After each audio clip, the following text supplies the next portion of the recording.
तो गाइस, जैसा कि हमने अब तक देखा कि पैल खुद को सेक्रीफाइस करके सभी की जान बचा लेता है। बॉम्ब के फटने के बाद वीवी पैल के आने का इंतजार करने लगती है। पैल आ जाएगा, मुझे पूरी उम्मीद है। पर पैल वापस नहीं आता और वीवी समझ जाती है कि पैल की मौत हो चुकी है। पैल, आखिर तुमने ऐसा क्यों किया? इधर लूफी के क्रू को यकीन नहीं आता कि अभी पैल ने क्या किया। बॉम्ब के फटने के बाद रेबल आर्मी के लोग वापस से खड़े हो जाते हैं और कहते हैं ये लड़ाई अभी खत्म नहीं हुई। और रेबल आर्मी और रॉयल आर्मी आपस में फिर से फाइट करना शुरू कर देती है। और इधर वीवी क्लॉक टावर के ऊपर खड़ी होकर अपने ही लोगों को लड़ते हुए देख रही है। वीवी बौखला जाती है और चिल्लाकर कहती है, ये लड़ाई रोक दो प्लीज। अगर वीवी ऐसे ही चिल्लाती रही तो ये पागल हो जाएगी। वीवी बहुत जोर से चिल्ला रही होती है, लेकिन इसकी आवाज किसी तक भी नहीं पहुंच रही होती, क्योंकि ये क्लॉक टावर के ऊपर खड़ी है। वीवी की हालत देखकर नामी को बहुत गुस्सा आता है। हमें कुछ करना होगा उसाप, हमें ही रॉयल आर्मी और रेबल आर्मी को रोकना होगा। वीवी की हालत तो देखो। पैल की मौत के बाद वीवी लगातार चिल्ला रही होती है कि रुक जाओ, इस लड़ाई को बंद कर दो। और इधर महल के अंदर हम क्रोकोडाइल को देखते हैं। मेरे जहर ने आखिरकार इसे मार ही दिया। क्रोकोडाइल यहाँ से जाने लगता है, लेकिन तभी पीछे मुड़कर देखता है कि लूफी वापस से उठ चुका है। आखिर ये बच्चा अमर है क्या? क्रोकोडाइल, क्या तुम्हें पता है तुम मुझे क्यों नहीं हरा सकते? क्योंकि मैं वो इंसान हूँ जो कि आगे चलकर किंग ऑफ पायरेट्स बनने वाला है, और तुम्हारे जैसा एक घटिया वॉरलॉर्ड मुझे कभी नहीं हरा सकता। तुम्हारी ऐसी की तैसी। क्रोकोडाइल को बहुत गुस्सा आ जाता है और लूफी की तरफ उसे मारने के लिए आगे बढ़ता है, लेकिन जैसे ही लूफी के पास पहुंचता है तो लूफी क्रोकोडाइल के हुक को तोड़ देता है। ये नहीं हो सकता।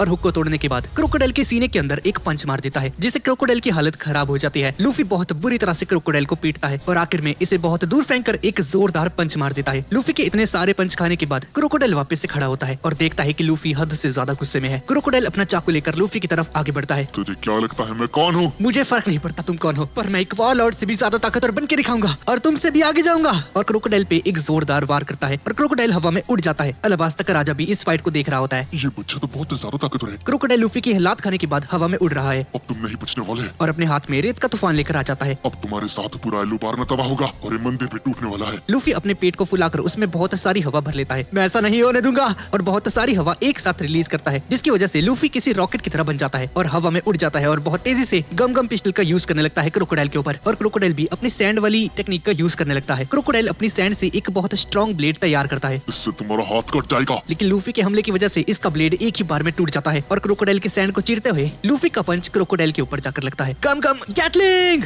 लूफी क्रोकोडाइल के ऊपर हजारों मुक्कों से हमला करता है और बहुत बुरी तरह से पिटने लग जाता है। लूफी का अटैक इतना ज्यादा खतरनाक था कि बेसमेंट की छत ही टूट जाती है और छत के टूटने के बाद जमीन भी टूटने लगती है। क्रोकोडाइल जमीन तोड़कर बाहर आता है और लूफी के अटैक की वजह से हवा में उड़ जाता है। इधर जोरो, उसॉप और ये सभी लोग रॉयल आर्मी और रेबल आर्मी को आपस में फाइट करने से रोक रहे होते हैं। तभी नामी की नजर आसमान में जाती है और देखती है कि क्रोकोडाइल हवा में उड़ रहा है। वीवी भी इसे देखती है। क्रोकोडाइल को इस हालत में देखकर वीवी को अपनी आंखों पर यकीन नहीं होता। क्या इसका मतलब लूफी ने इसको हरा दिया? लूफी का क्रू आसमान में देख रहा होता है। हमारा लूफी जीत गया। सांजी, जोरो और ये सभी लोग बहुत ज्यादा खुश हो जाते हैं और इस तरफ वीवी जोर से चिल्लाती है, लड़ाई बंद कर दो। और इधर क्रोकोडाइल के हारने के बाद अलाबास्ता के अंदर वापस से बादल आने शुरू हो जाते हैं। इधर हम कोजा को देखते हैं, जिसके अंदर अभी भी थोड़ी सी जान बाकी है और तभी उसके हाथों पर पानी की एक बूंद गिरती है। ये नहीं हो सकता। इसका मतलब पापा जो कहते थे वो सही था। अलाबास्ता अभी भी पहले जैसा है। और तभी आसमान में देखता है कि काले बादल आ चुके हैं और तभी यहाँ पर बारिश होने लगती है। तकाशी, रॉयल आर्मी और रेबल आर्मी ये सब कुछ देखते हैं और वीवी जोर से चिल्लाती है, अब तुम्हें लड़ाई करने की कोई जरूरत नहीं है। और वीवी की आवाज सुनकर सभी लोग इसे घूरने लगते हैं। सारे लोग रुक गए। वीवी की आवाज सभी तक पहुंच गई लगता है। और तभी क्रोकोडाइल आसमान से ऊपर गिरता है नीचे जमीन पर। ये क्रोकोडाइल है क्या? इन्हें क्या हो गया? साले, ये तेरा हीरो वीरो नहीं है, ये सब इसी ने किया था। पर सांजी उसॉप को रोक लेता है। शांत हो जाओ उसॉप, उन्हें सब कुछ पता चल जाएगा। अब हमारे सारे सपने पूरे हो चुके हैं। जिस इंसान ने ये सब कुछ किया था उसका अंत हो चुका है। अब अलाबास्ता में पहले की तरह बारिश होनी शुरू हो चुकी है और सब कुछ ठीक हो जाएगा। क्या कहा आपने? अलाबास्ता पहले की तरह हो जाएगा? सॉरी गाइस, लाइट जा चुकी है इसलिए पी पी बज रहा है भाई, भी चाहिए, कुछ नहीं कर सकता भाई इसका मैं। और इस तरफ महल के अंडरग्राउंड के अंदर हम अलाबास्ता के राजा को देखते हैं और लूफी नीचे घायल पड़ा है जमीन पर। और राजा लूफी से कहता है, आज तुमने हमारी कंट्री को बचा लिया बच्चे। पता नहीं मैं किस मुंह से तुम्हारा शुक्रिया अदा करूं। आपको शुक्रिया कहने की जरूरत नहीं है। और इधर वीवी अलाबास्ता के लोगों को समझाती है कि अब सब कुछ ठीक हो चुका है और इन्हें अब लड़ने की जरूरत नहीं है। क्या ठीक हो गया है? हमने हमारी आंखों से देखा था। अलाबास्ता के राजा ने हमारे शहर में आकर उस पर आग लगाई थी। जब तक हम अलाबास्ता के राजा की जान नहीं ले लेते हम चैन से नहीं बैठने वाले। रेबल आर्मी गुस्से के मारे पागल हो जाती है। राजा को बाहर निकालो,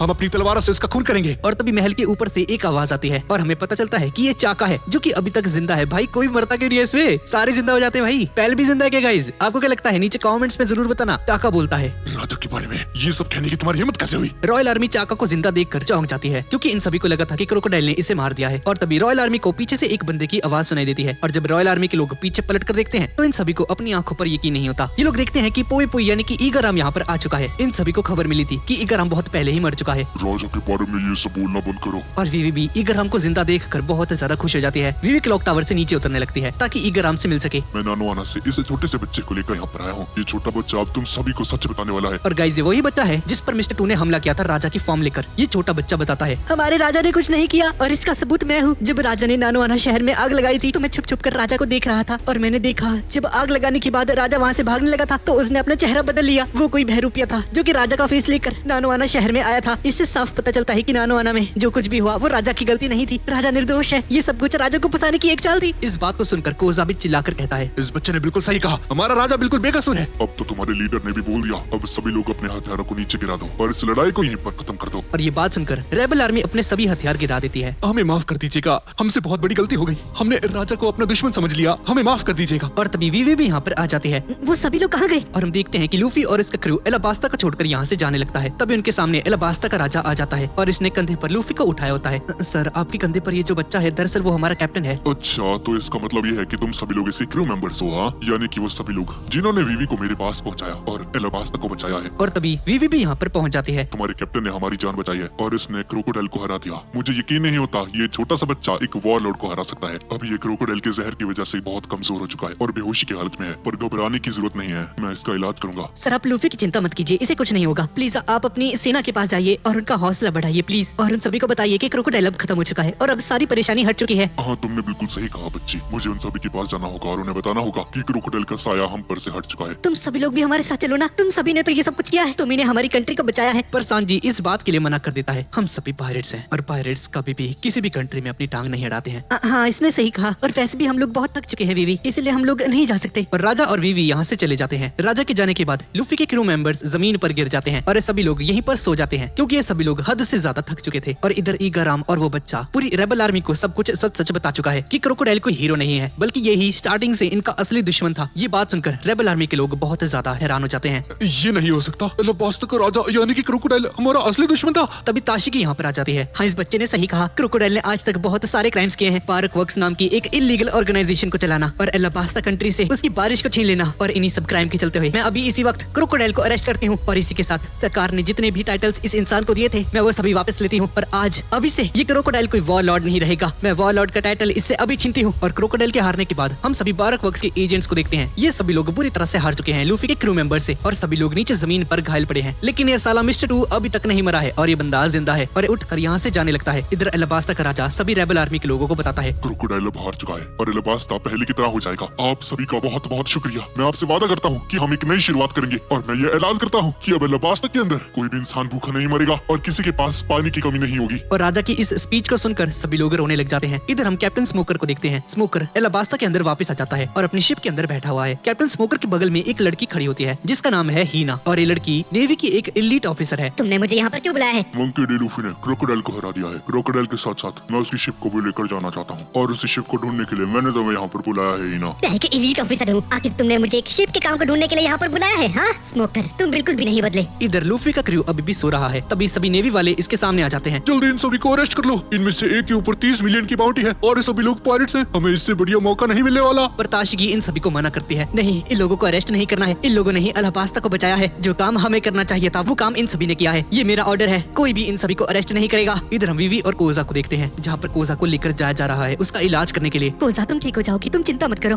वीवी, तुमने सही कहा, जब मैं ठीक हो जाऊंगा तो मैं युवा शहर जाकर अपने पिताजी से मिलूंगा। उन्हें हमेशा से राजा पर यकीन था पर मैं ही पागल था जो कि राजा पर शक करता था। और इधर युवा शहर के अंदर कोजा के फादर बारिश को देख रहे हैं। युवा शहर की बंजर जमीन पर वापस से बारिश होने लगी है। मैं जानता था हमारे राजा ने कभी डांस पाउडर का यूज नहीं किया था। और हम देखते हैं कि एलाबास्ता के अलग अलग शहरों के सभी लोग बहुत ज्यादा खुश हैं और कारो के परिवार वाले भी एलाबास्ता में वापस से बारिश को देखकर बहुत ज्यादा खुश हैं। और इधर आधी रात को लूफी के सभी क्रू मेंबर्स अलुबारना पैलेस के अंदर आराम कर रहे हैं और वीवी आधी रात को खिड़की से बाहर देख रही है। तभी ईगाराम यहाँ पर आ जाता है। क्या आपको सोना नहीं है वीवी? मैंने बहुत सालों बाद अलुबारना के अंदर बारिश देखी है, आज मैं बारिश को देखना चाहती हूँ। अब इसके अगले दिन ताशिकी वापस आ चुकी है कैप्टन स्मोकर की शिप पर। हीना ताशिकी को देखती है। बहुत दिनों बाद मिले ताशिकी। पर ताशिकी इसकी बात का कोई भी जवाब नहीं देती है और आगे बढ़ने लगती है और देखती है कि स्मोकर इसके सामने बैठा है। तुमने काफी बढ़िया काम किया ताशिकी। मैंने कोई काम नहीं किया, क्रोकोडाइल को मैंने नहीं, मंकी डी लूफी ने हराया है और एक नेवी के ऑफिसर होते हुए भी मैंने उसको अरेस्ट नहीं किया। मेरे पास मौका था। क्या तुम्हें सच में लगता है कि तुमने कि कोई बुरा काम किया है? नहीं, मुझे नहीं लगता कि उन्हें अरेस्ट होना चाहिए था। उन लोगों ने अलाबास्ता को बचाया है। हाँ, तो तुम दुखी किस बात से हो ताशिकी? मैं बहुत कमजोर हूँ और मैं वहाँ पर कुछ नहीं कर पाई। तो इसमें रोने वाली क्या बात है? हम लोग ग्रैंड लाइन के अंदर हैं। यहाँ कमजोरों की जगह नहीं है।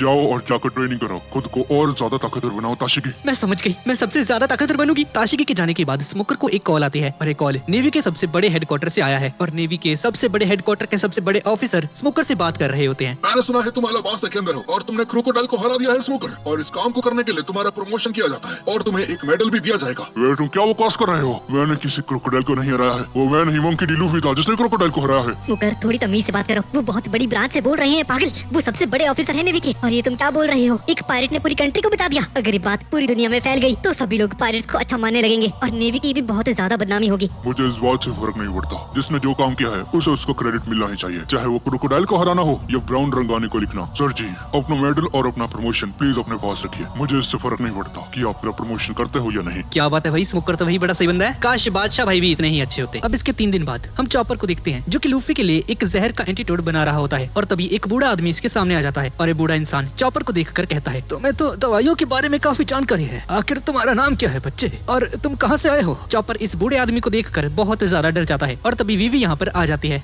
दरअसल इसका नाम चॉपर है और ये ड्रम आइलैंड से यहाँ पर आया है और ये एक डॉक्टर भी है। क्या सच में? मैंने सुना था कि ड्रम आइलैंड के अंदर बेहतरीन डॉक्टर्स हैं। आज मैंने अपनी आंखों से देख भी लिया। और इधर लूफी घोड़े बेचकर सो रहा है और इधर सांजी और उसॉप बाजार में कुछ सामान लेने के लिए आए होते हैं। अलुबारना के लोग पहले इसको ठीक करने में लग चुके हैं। लगता है बहुत ही जल्द पहले की तरह हो जाएगा। और अलुबारना शहर से बहुत दूर जोरो बैठा होता है। मुझे और ज्यादा ताकतवर होना होगा। और जोरो ने अपने हाथों के ऊपर 2 बड़े बड़े पत्थर उठा रखे होते हैं। अगर मैं ताकतवर होता तो मिस्टर 2 मेरे सामने इतनी देर तक नहीं टिक पाता। और इधर हम अलाबास्ता के राजा और नामी को देखते हैं। क्या सच में मैं इन किताबों को रख सकती हूँ? हाँ, वैसे भी मैंने नहीं पढ़ता हूँ। ये तुम्हारे काम आ सकती है बच्ची। आपका बहुत बहुत शुक्रिया। और गेट के बाहर हम बहुत सारे नेवी ऑफिसर्स को देखते हैं और तभी चाका भी यहाँ पर आ जाता है। सर, हमें खबर मिली है कि बहुत सारे पायरेट्स आपके महल के अंदर छुपे हुए हैं। क्या बात कर रहे हो? आखिर हम अपने महल में पायरेट्स को क्यों रखने देंगे? हाँ? और तभी सांजी और उसॉप सामान लेकर इनके बगल में से निकलते हैं और महल के अंदर जाने लगते हैं। हाँ भी नेवी वालों, क्या हाल है? पर नेवी वाले इन्हें नहीं पहचानते कि ये पायरेट्स हैं। देखो कितने मासूम है। तुम्हें सच में लगता है ये पायरेट्स हो सकते हैं? हाँ? जी सर जी, आपने बिल्कुल सही कहा। शायद हमें कोई गलत फहमी हो चुकी है। और इधर महल के अंदर लूफी जग चुका है। क्या बढ़िया नींद आई। अरे भाई, कहाँ पर हूँ मैं? तुम लुबारना के पैलेस के अंदर हो। मेरी हैट कहाँ पर है? और वीवी लूफी को उसकी हैट वापस कर देती है। लूफी, क्रोकोडाइल की जहर की वजह से तुम पूरे 3 दिन तक बेहोश पड़े थे। चॉपर ने ही तुम्हारा इलाज किया है। चॉपर, शुक्रिया मेरा इलाज करने के लिए दोस्त। और तभी जोरो यहाँ पर आ जाता है। क्या ले जोरो? आखिरकार तुम्हें होश आ ही गया। हाँ? जोरो पानी पीने लगता है। 3 दिन हो गए तुम्हें। तुम क्या करने जाते हो इतनी दूर? हाँ, मैं अपना कुछ काम करने गया था। तुम्हें क्या मतलब है उससे? हाँ, मुझे मतलब है, ठीक है ना? मैं तुम सभी का डॉक्टर हूँ और मुझे पता होना चाहिए कि तुम सभी लोग कहाँ पर जाते हो। 1 सेकंड भाई, मैं 3 दिन तक बेहोश था ना, तो मैंने तो खाना नहीं खाया भाई 3 दिन तक। और तभी कमरे का गेट ओपन हो जाता है और एक औरत आती है बहुत सारे फल लेकर। जोरो इस औरत को देखकर बुरी तरह से डर जाता है। ये तो ईगाराम है। ये जिंदा है? मैं ईगाराम नहीं हूँ, मैं उसकी पत्नी हूँ। पर तुम दोनों की शक्ल तो आपस में काफी मिलती है। जब तक रात का खाना नहीं बन जाता तुम्हें ये सारे फल खत्म करने होंगे। और तभी एक बार में ही लूफी इन सारे फलों को खा जाता है। साले, इतनी जल्दी कैसे खा ली तूने? अब इसके बाद राजमहल के टेबल के ऊपर सभी लोगों के लिए खाना तैयार किया जाता है और लूफी भी ठूस ठूस कर मीट खाने लगता है। ये देखकर राजमहल के सिपाही कहते हैं, ये बच्चा है कौन? इसे खाना खाने की बिल्कुल तमीज नहीं। और सभी लोग बहुत ज्यादा एंजॉय करते हैं। अब खाना खाने के बाद ये सभी लोग राजमहल के बाथरूम में आ जाते हैं नहाने के लिए। इतने बड़े बाथरूम को देखकर लूफी चिल्ला पड़ता है, मजा आ गया भाई। और इधर सांजी ईगाराम से कहता है, अरे ईगाराम, लड़कियों का बाथरूम कहाँ पर है? हाँ? अपनी बकवास करना बंद करो, घर की कहीं के। और तभी राजा इन्हें बताता है, इस तरफ है। पागल हो गए हैं राजा जी, ये क्या कह रहे हैं? उसके अंदर बीवी भी है। और इधर बीवी और नामी नहा रही होती हैं भाई। और तभी सारे लोग यहाँ पर आ चुके हैं और इन दोनों को झांक कर देख रहे हैं। नामी इन सभी को देख लेती है और इन सभी के सामने जाकर अपने टॉवल को हटा देती है। ये क्या कर दिया भाई इसने? और देखने के बाद इनके नाक से खून आना शुरू हो जाता है। अब इसके बाद लूफी के आगे अलाबास्ता का राजा अपना सर झुकाता है। तुमने जो कुछ भी किया उसके लिए तुम्हारा बहुत बहुत शुक्रिया बच्चे। सर जी, एक राजा को किसी के भी सामने अपना सर नहीं झुकाना चाहिए। मैं ये जानता हूँ बच्चे, पर तुमने सच में हमारे ऊपर बहुत बड़ा एहसान किया है। तुमने अलाबास्ता को बचाया है, तुम्हारा बहुत बहुत शुक्रिया। अब थोड़ी देर बाद रात हो जाती है और ईगाराम और चाका लूफी के वांटेड पोस्टर को देख रहे होते हैं। और अब लूफी के ऊपर की बाउंटी 30 मिलियन से बढ़कर 100 मिलियन तक हो चुकी है और अब नेवी हाथ धोकर इनके पीछे पड़ने वाली है। हमें उन दोनों को बताना होगा इसके बारे में। ईगाराम भागते हुए इन सभी के कमरे में आता है पर देखता है कि यहाँ पर वीवी के अलावा और कोई भी नहीं है। सब लोग कहाँ पर गए? आप तो जानते ही हो ना, वो सभी लोग पायरेट्स हैं और पायरेट्स एक जगह पर कभी नहीं रुकते, इसलिए वो लोग अलाबास्ता को छोड़कर जा रहे हैं। और इधर लूफी का क्रू अलुबारना से बहुत दूर आ चुका है। सांजी, ये खाना तो बहुत बढ़िया भाई, तू ऐसा खाना क्यों नहीं बनाता कभी? है कद्दू, तोरी, टिंडे, बस यही बनाता रहा कर। हाँ, तुम चिंता मत करो, मैंने अलाबास्ता के शेफ से बहुत सारी रेसिपीज ले ली हैं। नामी बहुत ज्यादा उदास होती है। नामी, क्या हुआ? मैं जानता हूँ वीवी आपकी बहुत अच्छी दोस्त थी, पर हम उससे दोबारा जरूर मिलेंगे। नहीं सांजी, दरअसल मैं एक चीज तो भूल ही गई। वीवी की जान बचाने के बदले मुझे राजा से बहुत सारे पैसे मांगने थे। ये सुनकर सभी लोग चौंक जाते हैं। अबे ओ लालची औरत, चुप कर जा। और दूसरी तरफ वीवी सोने की कोशिश कर रही है और अपने मन में अभी थोड़ी देर पहले का सीन सोचती है जहाँ लूफी और उसकी बाकी क्रू मेंबर्स को एक कॉल आती है जो कि मिस्टर 2 की तरफ से थी। मेरा नाम मिस्टर 2 है, तुम मुझे मिस्टर 2 के नाम से जानते हो बच्चे। तुम्हारी शिप को मैं नदी पर लेकर आ चुका हूँ। अगर तुम्हें तुम्हारी शिप सही सलामत वापस चाहिए तो नदी के किनारे आ जाओ जल्द से जल्द। और ऐसा बोलने के बाद मिस्टर 2 फोन को काट देता है। क्या मिस्टर 2 ने हमारी शिप को चुरा लिया?